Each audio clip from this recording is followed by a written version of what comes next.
Paris Olympics துப்பாக்கிச் சுடுதல் மனு பாக்கர் அர்ஜுன் சராப்ஜோத் இணை வெண்கல பதக்கத்திற்கான சுற்றுக்கு முன்னேறி நம்பிக்கை அளித்துள்ளது. பேட்மிண்டன் இரட்டையர் பிரிவில் இந்திய அணி காலிறுதிக்கு முன்னேறியுள்ளது. பாரிஸ் ஒலிம்பிக்ஸ் தொடரின் 3வது நாளில் 10 மீட்டர் ஏர் பிஸ்டல் போட்டியின் தகுதி சுற்று போட்டிகள் நடைபெற்றது. இதில் இந்தியாவிற்காக பாரிஸ் ஒலிம்பிக்ஸ் தொடரில் முதல் பதக்கத்தை வென்ற மனு பாக்கர் அர்ஜுன் சரப்ஜோட் இணை 580 புள்ளிகள் பெற்று 3வது இடம் பிடித்தனர். இதன் மூலம் வெண்கல பதக்கத்திற்கான சுற்றுக்கு முன்னேறியுள்ளனர். மகளிருக்கான 10 மீட்டர் ஏர் ரைபிள் பிரிவின் இறுதி சுற்றில் இந்திய வீராங்கனை ரமிதா ஜிண்டால் 7வது இடம் பிடித்து வெளியேறினார்.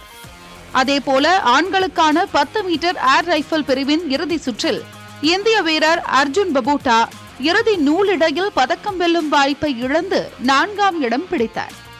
மகளிருக்கான இரட்டையர் பேட்மிண்டன் போட்டியில் இந்திய வீராங்கனைகள் தனிஷா மற்றும் அஸ்வினி பொன்னப்பா இணை ஜப்பான் நாட்டின் நமி சிஹரு இணையிடம் 21-11, 21-12 என்ற நேர் செட் கணக்கில் தோல்வியடைந்து தொடரை விட்டு வெளியேறினர். ஹாக்கியில் அர்ஜென்டினா இந்தியா இடையே நடைபெற்ற போட்டி 1-1 என்ற கோல் கணக்கில் சமனில் முடிந்தது. கடந்த போட்டியில் இறுதி நிமிடத்தில் கோல் அடித்து இந்தியாவிற்கு வெற்றி தந்த இந்திய அணியின் கேப்டன் ஹர்மன்பிரீத் சிங் இந்த போட்டியிலும் இறுதி நிமிடங்களில் கோல் அடித்து இந்திய போட்டியை டிரா செய்ய முக்கிய பங்காற்றினார்.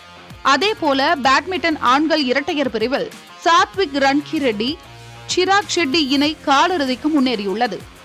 அவர்களுக்கு எதிராக விளையாட வேண்டிய ஜெர்மனி வீரர்கள் காயம் காரணமாக விலகிய நிலையில் பிரான்ஸ் நாட்டின் இணை இந்தோனேஷியா நாட்டின் இணைக்கு எதிராக தோல்வியடைந்தனர்.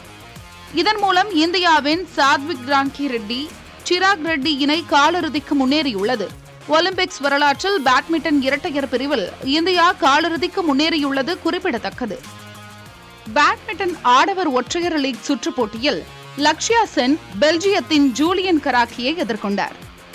இதில் 21-19, 21-16 என்ற நேர் செட் கணக்கில் பெல்ஜியம் வீரரை வீழ்த்தி வெற்றி பெற்றார். வில்வித்தை ஆடவர் காலிறுதிப் போட்டியில் இந்திய அணி துருக்கி அணியை எதிர்கொண்டது.